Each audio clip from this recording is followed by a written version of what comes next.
They never found his body. But they found the blood, so much blood, enough to haunt a lifetime.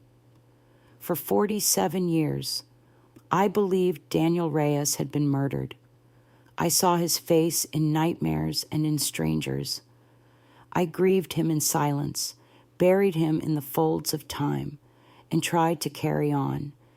And then, just last year, a small, battered package postmarked from Guadalajara arrived on my doorstep here in Chimayo, New Mexico.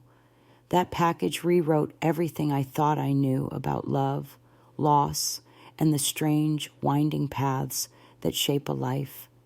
My name is Karen Anderson.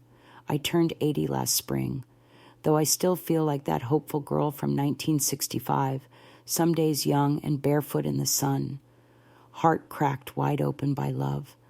Most folks around here call me Miss Karen, out of habit or respect, I suppose. I've lived in Chimayo since the mid-70s, after life had already pulled me apart once and forced me to stitch myself back together. I wasn't born in New Mexico. I grew up in Clovis, on the eastern side of the state, one of those small railroad towns where everyone knows your business before you do. My father, Harold Bennett, ran the town's only pharmacy, and my mother, Ellen, was one of those delicate Southern women who spent most of her life behind drawn curtains, nursing migraines and secrets. Daddy's shop was more than a place to fill prescriptions. It was a gathering spot, complete with a soda fountain, red vinyl stools that spun until your head was dizzy, and locals who treated it like a confessional. I started working there when I was barely tall enough to see over the counter. By 16, I could mix any soda combination imaginable, offer advice for every ache and ailment, and knew the names of every regular who walked through the door. It was a simple life, predictable. I'd always dreamed of something more, though, not out of dissatisfaction, but out of curiosity. I wanted to study medicine, become a pharmacist like Daddy. I wanted to see a city, read poetry under tall oak trees, and maybe find a kind of love that made the world fall quiet. And in the summer of 1965, when I was just 18, that kind of love walked into our pharmacy wearing dusty work boots and a sunburned smile. His name was Daniel Reyes. He wasn't from Clovis. You could tell that right away. He had a quiet confidence about him, not arrogant, just steady. He wore khaki pants and a white shirt with the sleeves rolled up, arms tanned from outdoor labor. His voice held a slight southern lilt, soft and low like honey stirred into coffee. I remember the way he looked at me, straight on, like I wasn't just another girl behind a counter, like he saw me, and Lord help me, I felt seen. It was hot that day, July 17th to be exact. One of those New Mexico scorchers where the air feels heavy enough to press down on your lungs. The thermometer outside Daddy's pharmacy read 98 by mid-morning, and the electric fan behind the register barely moved the sweat on my neck. My hair was pinned up, my cotton dress sticking to my back when Daniel opened the door and stepped inside. "I think I've underestimated your son out here," he said, his cheeks already blistered. "I'm redder than a chili pepper and twice as cooked." I laughed. God, I laughed. Not just politely honest, belly-deep laughter that felt like the start of something real. He told me he was in town helping his uncle build the new library over on Avenida del Norte, said the desert heat had caught him off guard, and he needed calamine lotion, aspirin, and whatever else your New Mexico survival kit includes. That day turned into the next, then the next, every afternoon, right before I closed the soda fountain. Daniel would stroll in sometimes for a Coca-Cola, sometimes for bandages, sometimes just to talk. And every day, I'd watch the clock, waiting for him. Daddy noticed. Of course he did. "That boy's gonna need a credit line if he keeps finding reasons to get hurt," he muttered one evening while counting receipts. I just smiled and kept wiping down the counter, hiding the blush that bloomed across my cheeks. Now, decades later, I still remember the exact pitch of Daniel's laugh, the way his eyes crinkled when he smiled, how he would sit beside me at the edge of the desert just to watch the sky change colors. We were young. We were in love. We had the whole world ahead of us. But fate had its own script, and what happened next tore that perfect summer in half. Daniel Reyes changed my life in just a matter of weeks. It wasn't just his warm smile or that sun-baked southern charm, though Lord knows that didn't hurt. It was the way he listened, really listened. Most boys I'd known back then only talked about their cars or football, or what they expected their future wives to cook for dinner. But Daniel asked about my dreams. He wanted to know why I loved chemistry, why I wanted to be a pharmacist like my father, why I underlined passages in my books and kept paper flowers pressed between the pages. By early August, we were inseparable. He'd finish work at the library construction site and swing by the pharmacy just before closing, always with an excuse: sore muscles, a new blister, or a craving for cherry cola. I knew he didn't need anything from the shelves. What he needed, what I needed, was each other. We began taking long drives in his uncle's dusty old Ford truck, sometimes with no destination. Other times, we ended up at a little overlook outside of town, past the cottonwoods and the scrubland, where the sky opened up and the horizon rolled like painted silk. That place became ours. We called it Firelight Ridge, though I think the actual name was something far less romantic. It didn't matter. Under those skies, with Daniel beside me, the world felt limitless. One night, he brought a blanket and a guitar. He wasn't particularly good at playing it, but he strummed simple chords while I watched the stars rise. The wind smelled of sagebrush and dust and heat. He played an old folk tune I'd never heard before, then sang a verse so softly I barely caught the words. "Wherever you are is where I'll be, with open skies and endless sea."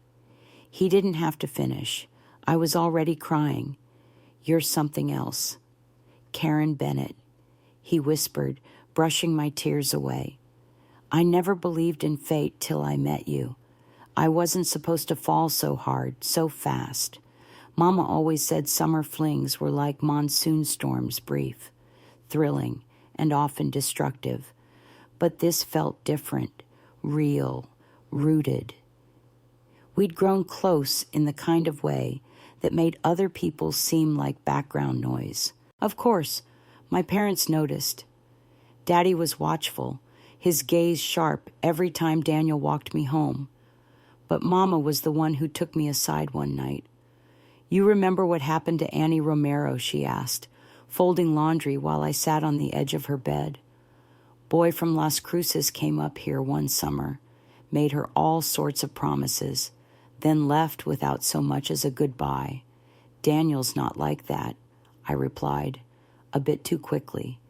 "They never are, until they are." Still, even Mama couldn't ignore the glow that followed me around like sunlight. As August approached its end, the knowledge that Daniel would be leaving soon back to Virginia for his final year of college hung between us like desert dust. We tried not to talk about it, not out loud. We filled the time instead with more drives, longer kisses, and quiet moments of pretending we had forever. Then, one Friday evening, everything changed. He picked me up in that same beat-up truck, but something was different. He was dressed in a button-down shirt, hair combed neatly, a nervous energy about him, like he couldn't sit still. I asked where we were going, and he just said, "You'll see." We drove out past the edge of town, all the way up to Firelight Ridge. The sun was dipping low, turning the sky into stripes of apricot and crimson. Daniel spread out our blanket under the old twisted juniper tree we always leaned against. But instead of sitting down beside me, he stayed standing. Fidgeting. Daniel, I asked, half laughing, "You look like you're about to walk on coals." He looked at me, then really looked, and dropped to one knee. For a second, my breath caught in my throat. I thought he was tying his shoe. Then I saw the small velvet box in his hand, and my heart nearly stopped. "Karen Bennett," he said, voice steady despite the tremble in his fingers. "I came to New Mexico to help build a library, but what I found instead was you, and I don't want to leave here without knowing you'll be part of my life forever."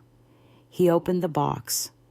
Inside was a delicate gold ring with a single diamond not flashy, but elegant, timeless. "It belonged to my grandmother," he added. "She told me once to give it to a woman who made me feel like I could fly. That's what you do. Karen, you make me believe in things I never dared to hope for. I didn't even hesitate. I dropped down to my knees right there with him, kissed him full on the mouth, and said yes over and over again until he was laughing. We lay on that ridge long after the stars blinked into view, planning a future that felt as bright and solid as the Milky Way above us.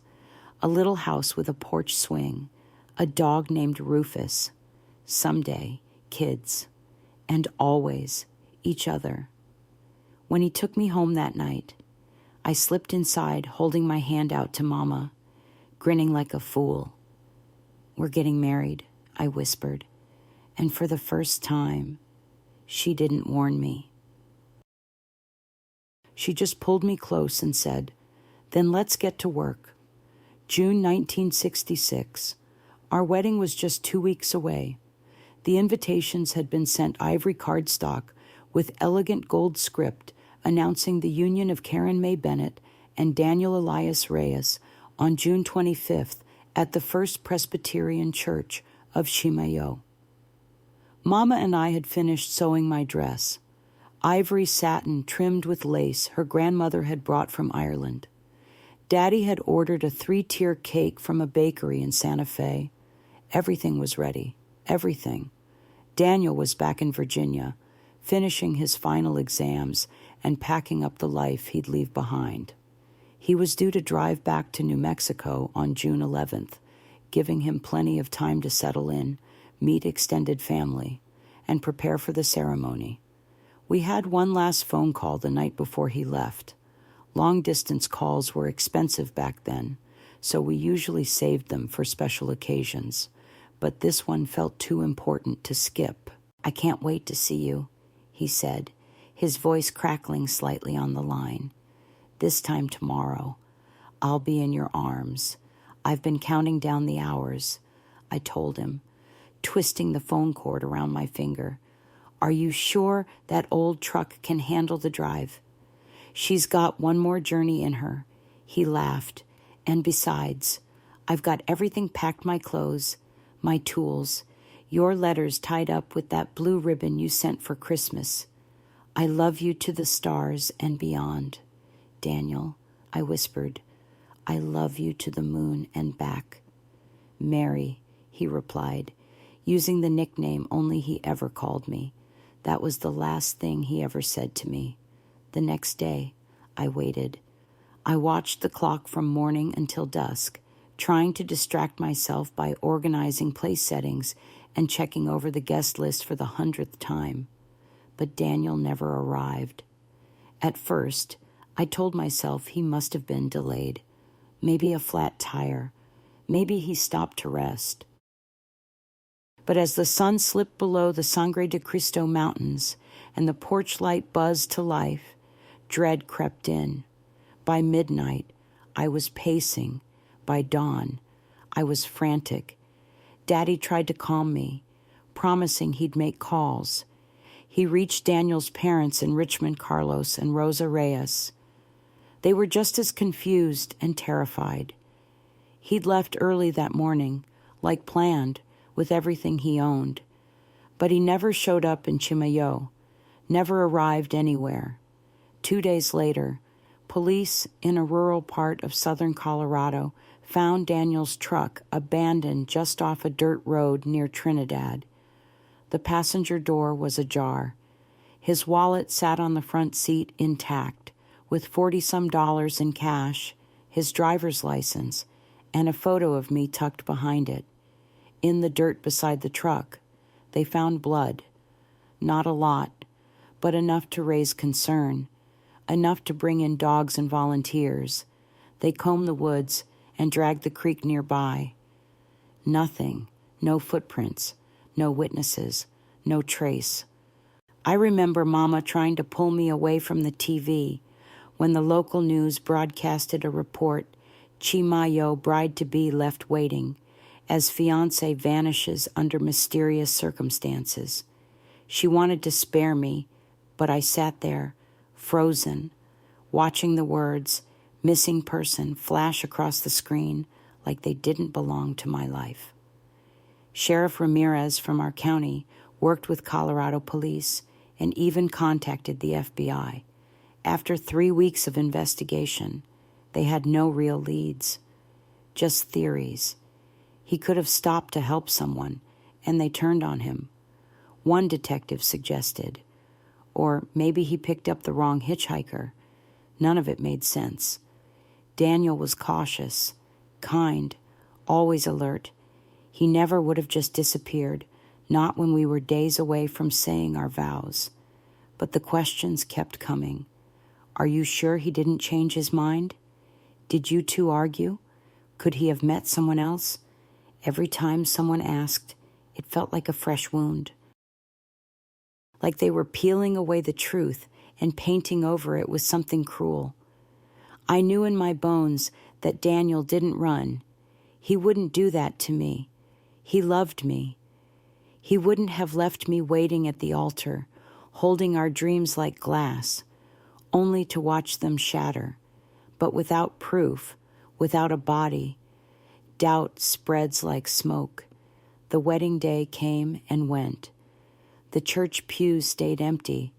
My dress remained zipped in its garment bag.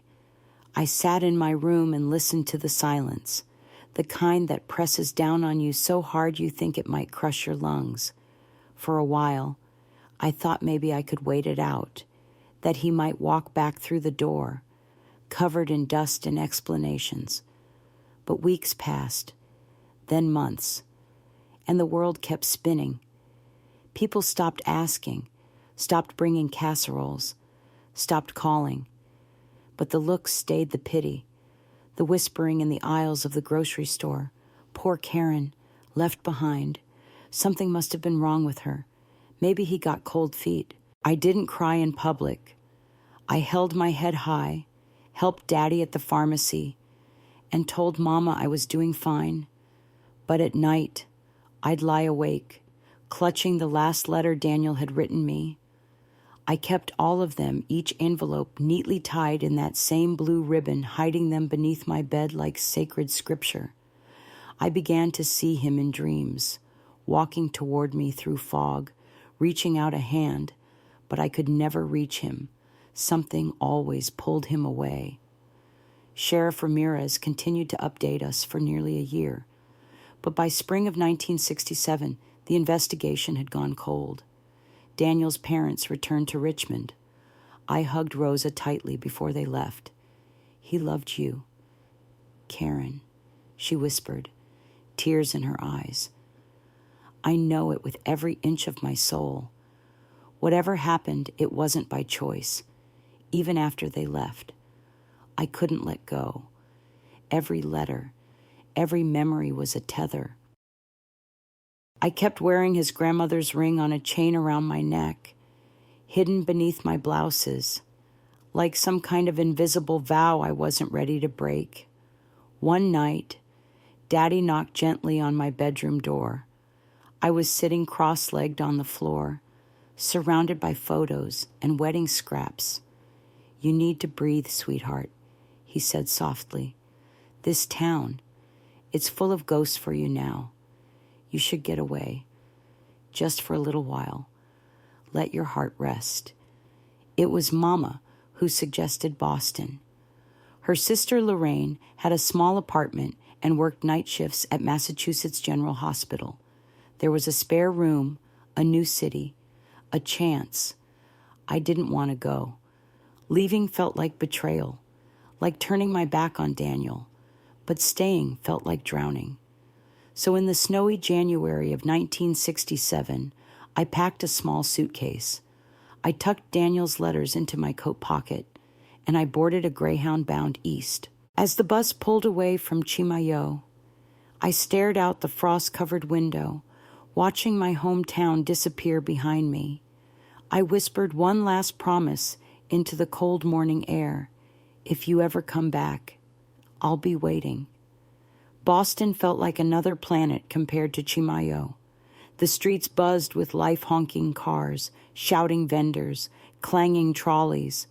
Everyone walked with urgency, eyes forward, as though the past had no hold on them. It was exactly what I needed, even if I didn't realize it yet. Aunt Lorraine's apartment sat above a laundromat in Dorchester, not far from the hospital where she worked night shifts as a nurse. She gave me the spare bedroom and her quiet presence, asking few questions, but always setting an extra plate at dinner. The first week, I barely left the apartment. I sat by the window for hours, watching people come and go.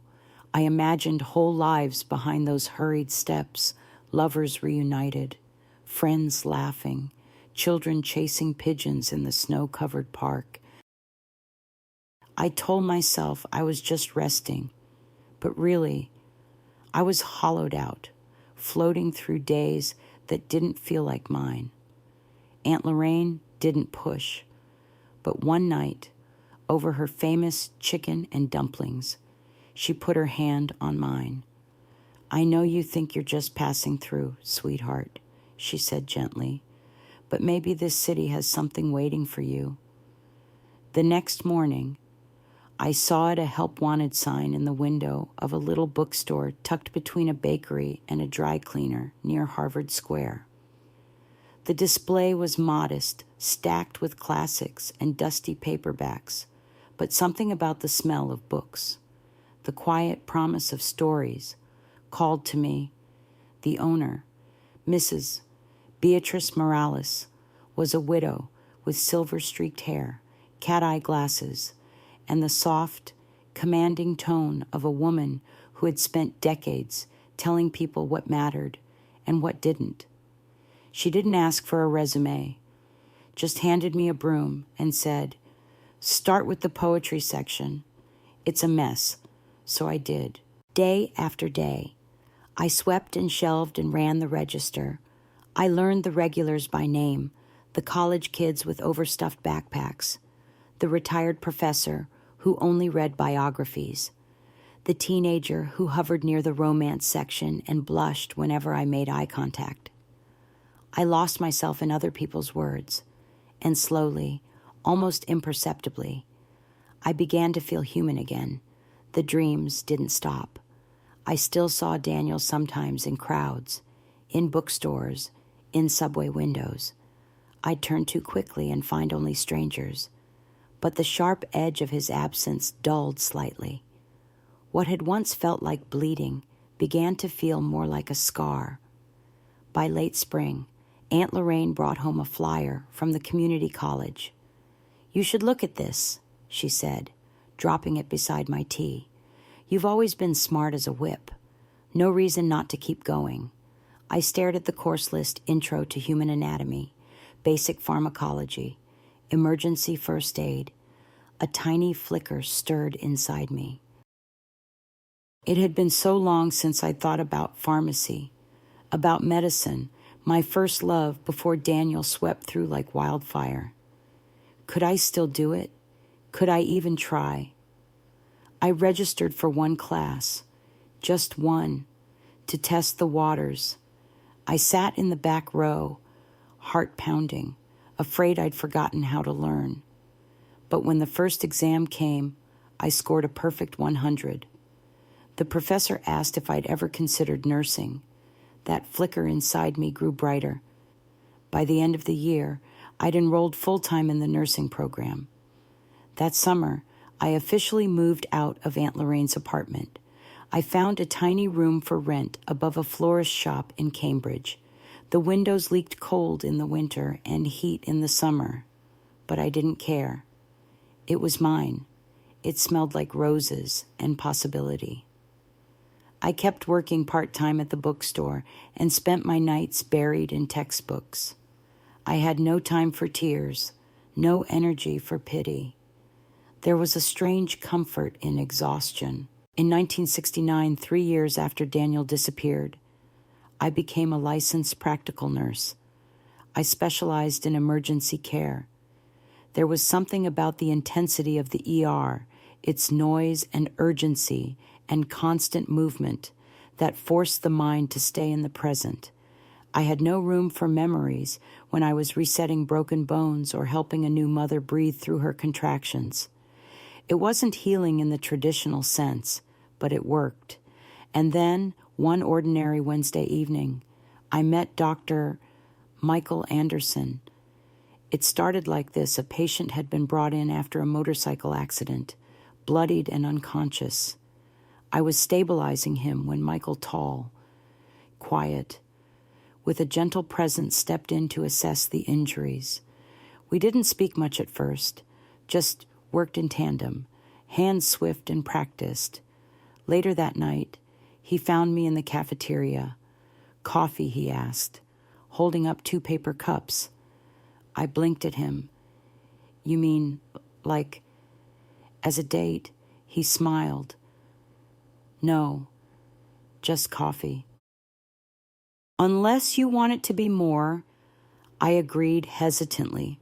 One step, just coffee. Coffee became lunch the next week. Then lunch became dinner. Then dinner turned into long walks by the harbor, quiet conversations about books and medicine, and the music we listened to while studying in school. Michael never pried, never pushed. When I finally told him about Daniel, about the ring, the silence, the not knowing he didn't try to solve it, he just took my hand. Sometimes there are no answers, he said. Sometimes all we can do is live the best life we can. Anyway, it wasn't a solution. It was a balm, and I hadn't realized how badly I needed it.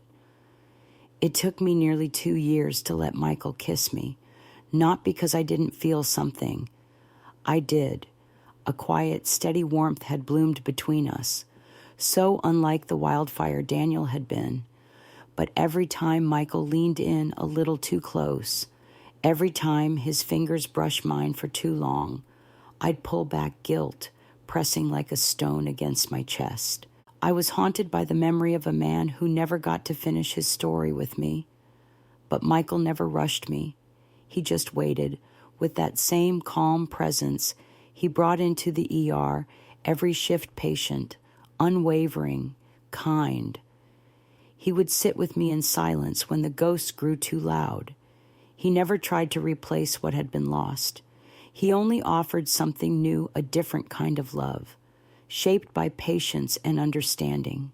One crisp autumn evening in 1971, after sharing a bottle of wine and watching the leaves swirl through the Boston Common, I finally kissed him back. That was the night I let myself believe in second chances. A few months later, he proposed.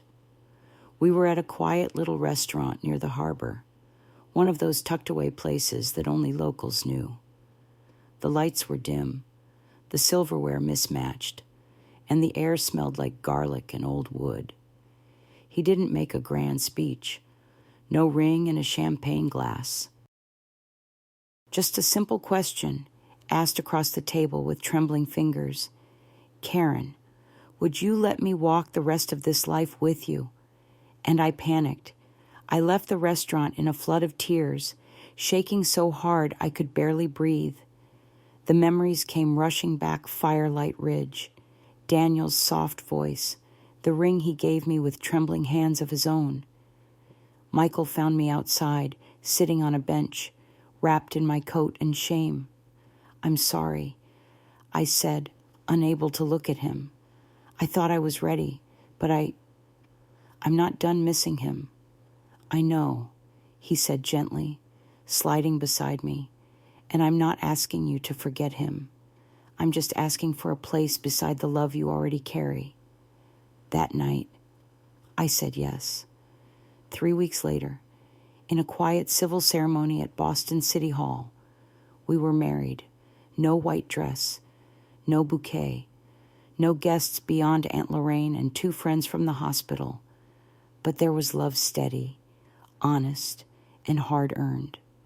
We moved into a small brownstone apartment in Cambridge. Michael worked long hours at the pediatric clinic, and I took a part-time job at a women's health center, counseling new mothers and offering prenatal care. It was meaningful work, gentle, full of purpose, and it softened something inside me I didn't even know had hardened. For a while, life felt beautifully simple. Then came the longing. It started with the quiet ache I felt while rocking newborns at the clinic, a yearning that rose like a tide every time I saw Michael cradle an infant in the exam room, his big hands impossibly gentle. We tried, of course, 3 times. Each time ended in heartbreak. The first miscarriage left me shocked and numb. The second brought tears. I hadn't cried since Daniel vanished. The third nearly broke me. I remember sitting on the bathroom floor, hands pressed to my belly, and asking the universe why. Why had I already given up one future, only to be denied this one too? Michael was devastated, too, but he never let me carry the grief alone. We sat together in that silence, a grief only the 2 of us could understand. One night in 1975, after we'd let the conversation go quiet for months, he gently said, "What if we try another way?" I looked at him through swollen eyes. "Adoption.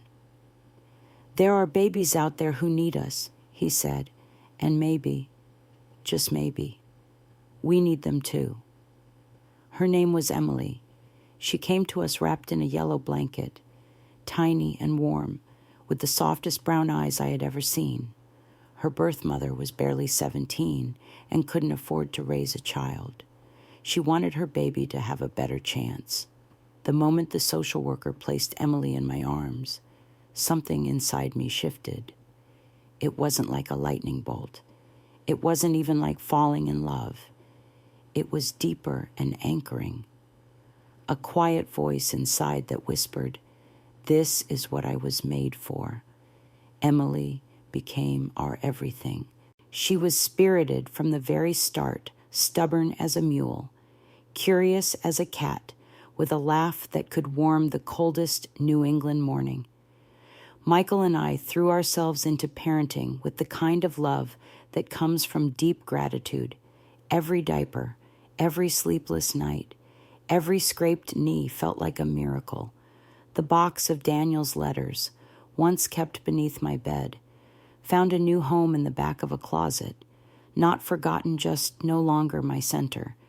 My days filled with lullabies, late-night feedings, and the endless puzzle of raising a child in a world that kept moving forward. We moved again when Emily turned 7 this time, to a larger home in a quiet neighborhood in Somerville, a place with a yard, a swing set, and space to grow. We became a family, not the one I'd planned at 18, but one I wouldn't trade for the world. They say time heals all wounds, but I think that's only half true. Time softens them, yes, smooths the edges, dulls the sting. But some wounds remain quiet and deep, like old tree roots beneath a manicured lawn. You don't always see them, but they're there, shaping the ground beneath your feet. By the time Emily turned 10, my life looked almost ordinary from the outside. A husband, A child, a home with a white fence and rose bushes, I tended each Saturday morning. Michael's practice thrived at the children's clinic. I returned to nursing part-time, working 3 days a week at a women's health center just outside Cambridge. We hosted neighborhood barbecues in the summer, strung lights along the fence in December, and took Emily on camping trips every July. Her favorite place was Cape Cod, where we built sand castles and watched the tides roll in like lullabies. She collected seashells and named each one, tucking them into mason jars she kept on her windowsill. It was a good life, a full life, one I was proud of. And yet, Daniel never left me completely. I didn't talk about him. Not to Michael, not to Emily, not to my friends at the clinic, but he lived in the corners of my memory, in the scent of cherry soda, in a certain summer breeze, in the distant sound of a guitar playing under starlight.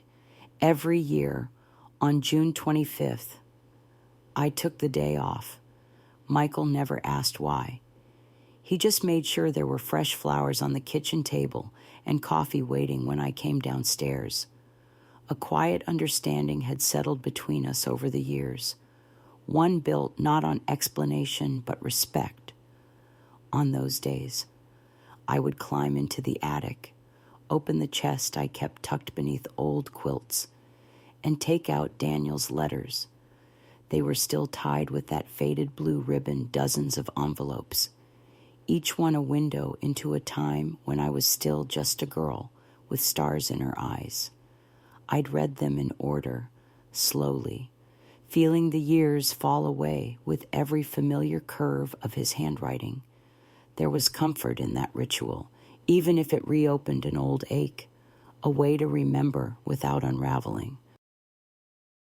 Emily didn't know about Daniel, at least not at first.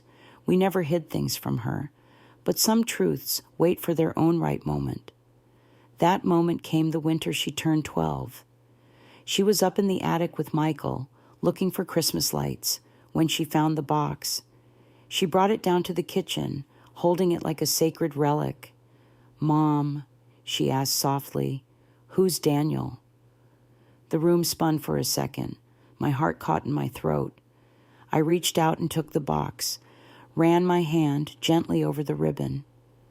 Michael stood quietly behind her, not saying a word. Later that night, after Emily had washed the dishes and the house had gone still, we sat her down in the living room. I opened the box, pulled out the first letter, and began to tell her the story, my story, our story. I didn't tell her everything, not yet, but I told her enough. That was before Dad, she asked, her eyes wide with wonder and a touch of sadness. I nodded. Long before. You loved them both. I looked at Michael, sitting beside me, his fingers laced through mine. Yes, I said honestly, I did, and I still do, but in very different ways. She thought about that for a long moment, then asked the question that had haunted me for most of my adult life. What do you think happened to him? I didn't lie. I don't know, sweetheart, I said, brushing her hair from her forehead. And I've had to learn how to live with not knowing. By the time Emily went to bed, I felt lighter, not because the pain had disappeared, but because it had been named, spoken, shared. From that night forward, Daniel became a quiet part of our family's story, not a ghost, but a thread. Years passed. Emily grew into a fierce, brilliant young woman, bold and curious, with a sharp wit and a heart as big as the sky. She volunteered at clinics in high school, went pre-med in college like her father, and called me every Sunday, no matter how busy she was. Michael and I grew older, slowly and gently. His hair turned silver at the temples. Mine softened into a cloudy gray. We took evening walks along the Charles River, read side by side in the living room, trading novels, traveled to Hawaii for our 20th anniversary, where we danced barefoot on a black sand beach beneath the stars. And yet, every June 25th, the flowers would be on the table. My chair would be waiting. Michael never stopped showing up for me on that day, and I never stopped being grateful. Not every love story ends the way you think it will. Some are interrupted, some are transformed, and some live quietly inside you, even as you grow around them. I had built a new life, but I never stopped loving the old one. It started with a strange fatigue. Michael had always been the steady one up before the sun, meticulous with his routines, never one to complain. But one summer morning, he sat down halfway through watering the rose bushes and said, "I think I need to lie down." I watched him over the following weeks, the way he moved slower, the way he winced ever so slightly. When he stood, I made excuses for him. Maybe it was age, maybe a lingering virus, but deep down, I knew. Doctors confirmed it in October. Pancreatic cancer, advanced, inoperable. I'd spent my life nursing others through illnesses like this. I knew the signs, the timelines, the cruel math of months versus memories. Still, nothing prepares you for when it's your own home that turns into a quiet hospice. Michael chose to stay at home, and I agreed without hesitation. I became the nurse and the wife, the keeper of pills and prayers. Emily visited as often as she could, bringing the twins James and Ellie, her miracle babies, and filling the rooms with laughter he could barely respond to anymore. He held on for 8 months and 14 days. During that time, we spoke of everything. We reviewed our life like flipping through an old photo album, name by name, year by year, the joys, the regrets, the things we'd do again, and the things we wouldn't. And yes, we talked about Daniel. It happened one night while I was adjusting his morphine drip. The room was quiet, save for the ticking of the clock on the dresser. He opened his eyes, foggy but steady. "I've never been jealous of a ghost. Karen," he said, his voice thin. I paused. My hand rested on his. "I've always believed he sent you to me somehow," he continued, "like he knew I'd love you the way you deserved." My throat tightened. I never wanted to carry both loves at once. I know, but you did it with grace, and I never felt second. He squeezed my hand then. His fingers were frail, cool to the touch. "I've had a good life," he said softly, "because you were in it." When he slipped away, it was gentle, no great drama. Just a final breath in the early morning light, my hand still in his, the birds outside singing the day into motion. I scattered his ashes by the sea, just as he'd asked. The waves carried him out while I stood barefoot in the sand, wind tearing at my scarf, heart thudding like a drum. I planted a maple tree in our backyard later that week. It was small and fragile, not much to look at, but I knew it would grow. It would dig its roots deep into the soil, just like he had in my life. Grief returned, different this time. With Daniel, it was sharp, sudden, endless, not knowing. With Michael, it was slow and quiet, like a door closing softly behind you. I learned how to be alone again. I read more, cooked less. I walked the beach every morning and let the tide carry the weight when I couldn't. I spent Sundays with Emily's family when they could make the drive from Boston. The twins always brought stories, school projects, missing teeth, science fair disasters. They gave me reasons to laugh, even when the ache still pressed behind my ribs. But the nights were long, and then, one April afternoon, a package arrived. It was wrapped in brown paper, stamped in Mexico, no return address, just my name in shaky, unfamiliar handwriting. I almost threw it away, thought it might be junk or some cruel mistake, but something made me pause. I sliced it open with kitchen scissors, heart thumping louder with every layer peeled away. Inside was a hand-carved wooden box nestled in cotton. Inside the box, there was a letter and a small leather journal. The moment I saw the handwriting faded, but still familiar, I sat down hard in the nearest chair. My vision blurred. My hands trembled, and I heard a name spoken in my mind that I hadn't dared whisper aloud in years. Daniel. It was him. After 47 years, he'd found a way to reach me. I sat at my kitchen table for a long time before I dared unfold the letter. The box lay open beside me, the journal tucked inside, its leather soft and worn like something often held and treasured. The scent of old paper, cedar, and time hung in the air. My hands were trembling. My pulse beat in my ears like thunder. I unfolded the letter slowly, carefully, like it might vanish if I moved too fast. The paper was yellowed. The handwriting was shaky, but unmistakable.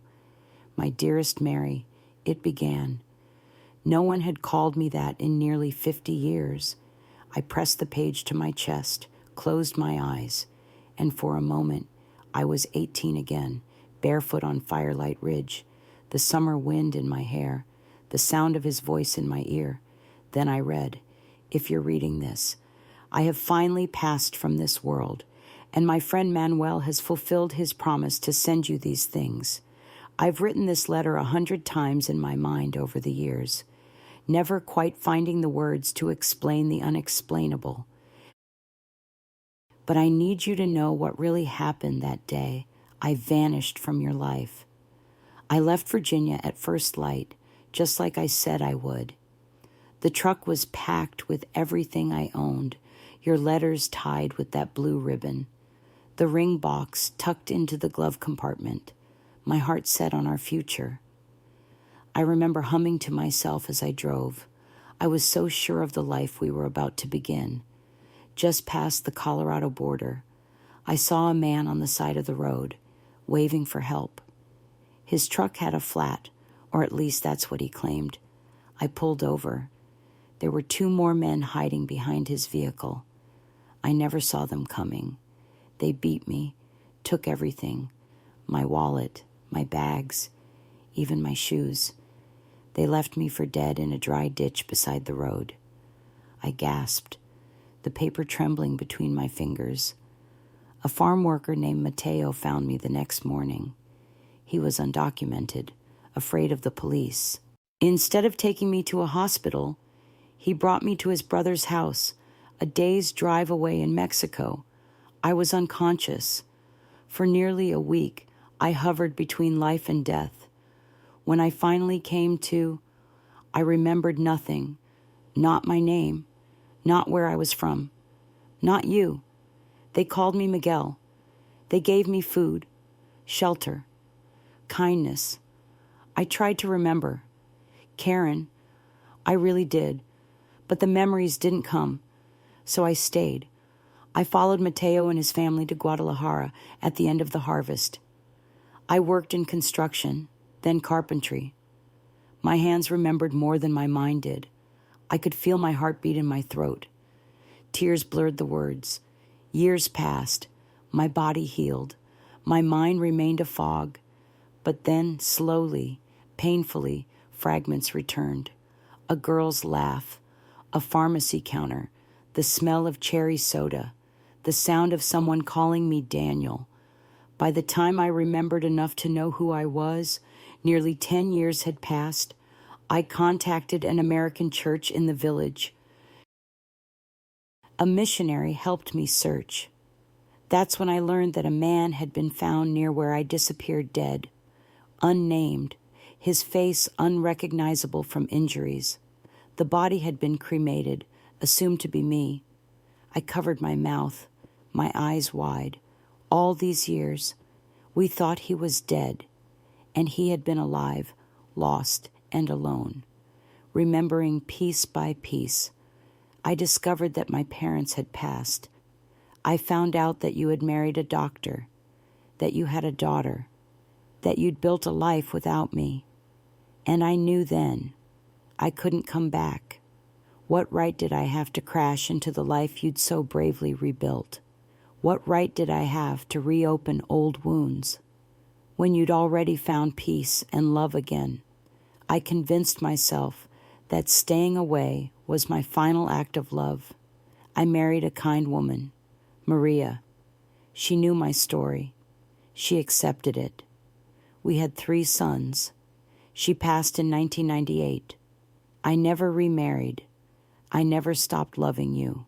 Every year, on June 25th, I carved something for you: frames, boxes, little wooden birds, things I never mailed, things I couldn't bear to send.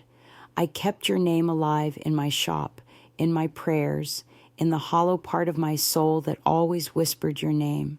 My sobs came then deep, full-body sobs that racked my chest and echoed in my empty kitchen.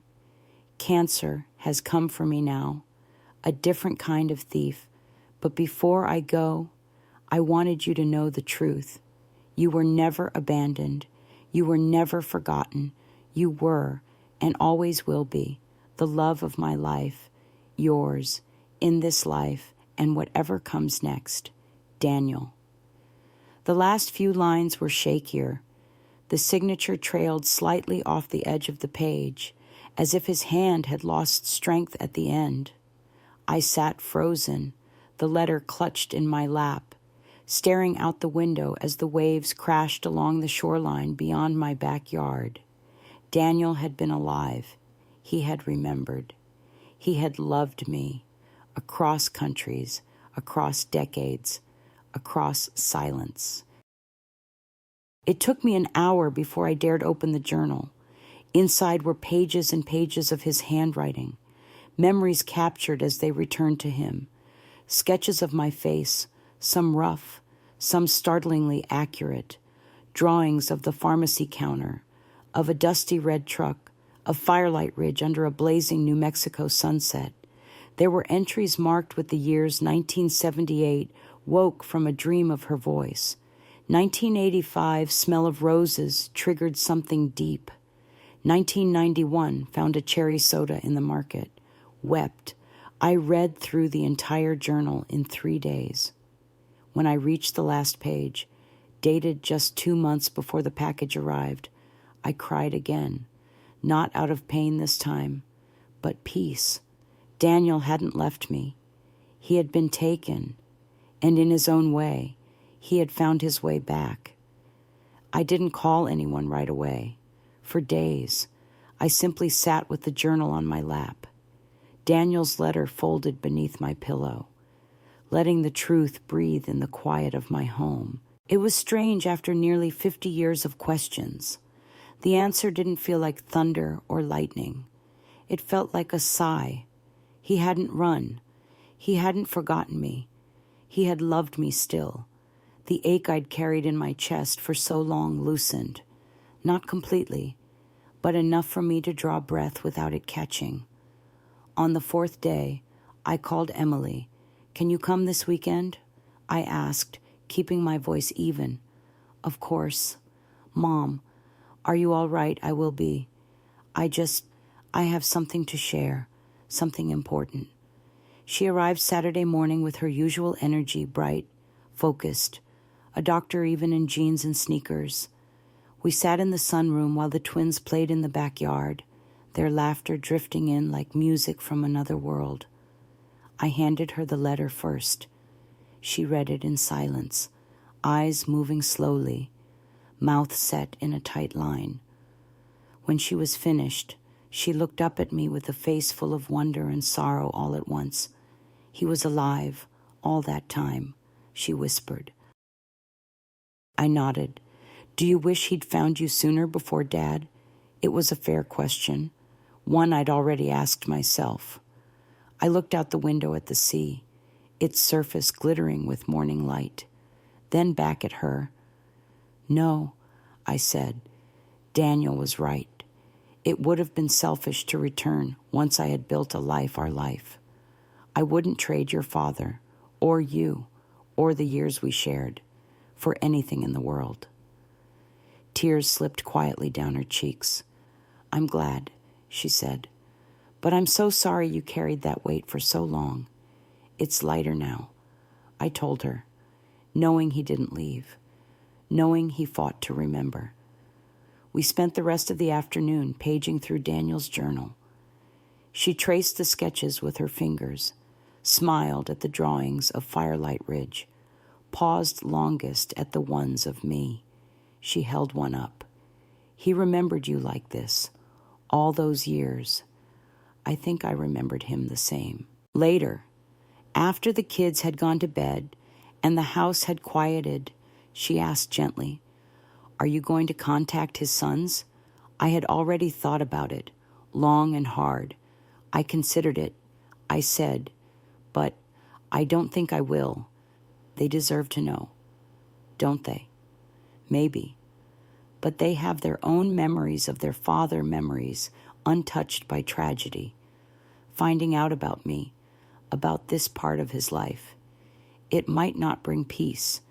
It might just bring confusion and pain. He made his choice to protect everyone involved. I need to honor that. She nodded. So what will you do? I sent a small package. I said, through the church mission he mentioned, just a thank you note and a photo of us from 1965 at the Chimayo County Fair, young, in love, before the world split in two. I wanted someone from his second life to know he was deeply loved in the first. I never got a reply, but somehow I knew the photo had found its way, that someone had looked into Daniel's eyes in that picture and seen the man they knew, the man I had loved. The strangest part of finally knowing the truth was how little it changed the facts of my life. Daniel was still gone. Our wedding still never happened. Our future together still never unfolded. But now, the wound had a name, the ache had context, and that made all the difference. I tucked his letter and journal into the same cedar box where I'd kept his old letters. The ribbon was even more faded now, but it still held. That night, I slept without dreams for the first time in years. I'm 80 years old now. The world moves faster than it used to. Cars quieter, screens brighter. Everything delivered with the swipe of a finger. But I found peace in the stillness of age, the soft slowness of morning tea, the comfort of familiar creaks in the floorboards, the rhythm of waves outside my window. Sometimes I sit out back beneath the maple tree I planted for Michael. Its roots have stretched deep now, its leaves casting dappled shadows across the lawn. And I think of the two great loves that shaped my life. Daniel Reyes, my first love, lost not by choice, but by cruel fate, and Michael Anderson, the man who walked beside me, who helped me rebuild, who never flinched at the shadows in my heart. Some people only get one great love. Some never find it at all. By some miracle, I had two. One carved out space in my soul that never closed.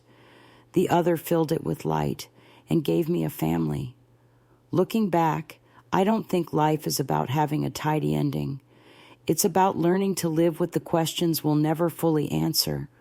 It's about loving even when you're afraid, starting again, even when you think you can't, and carrying both joy and sorrow in the same trembling hands.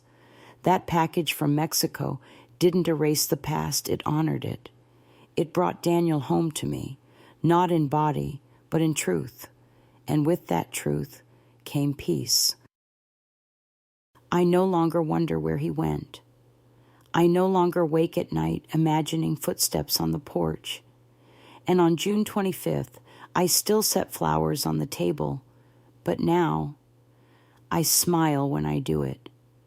I imagine them both, Daniel and Michael, sitting somewhere just beyond the horizon, Two good men who loved the same woman, in different times, in different ways, and I whisper a quiet thank you to them both, because what they gave me wasn't just love. It was the strength to grow, to grieve, to begin again. If there's one thing I've learned after all these years, it's this: love does not die. It changes. It deepens. It finds new ways to hold us up when the world falls apart. Whether you're 25 or 75, love still has something to teach you, and so does loss. Don't be afraid to remember what hurt you, but don't be afraid to open the door again when healing comes. We do not erase the past by moving forward. We honor it by carrying it with grace. So, if you've ever lost someone you loved, if you've ever rebuilt a life from pieces, if you've ever wondered whether second chances exist, let this story be proof that they do. If you've stayed with me through this entire story, thank you. I know it was long. I know it was a little messy, but so is life, so is love, and so is healing. If my journey touched something in your heart, I'd love to hear about it. Maybe you've carried a love like Daniel's. Maybe you've rebuilt after a loss like mine. Share your story in the comments below. Let's remind each other we're not alone. And if you want to hear more stories from this old heart of mine, real, raw, full of memory and meaning, go ahead and subscribe to the channel. Tap that little bell so you'll know when the next chapter is ready. Because even when we think the book is finished, sometimes there's an epilogue still waiting to be discovered. Thank you for listening. Thank you for remembering with me, Karen Anderson.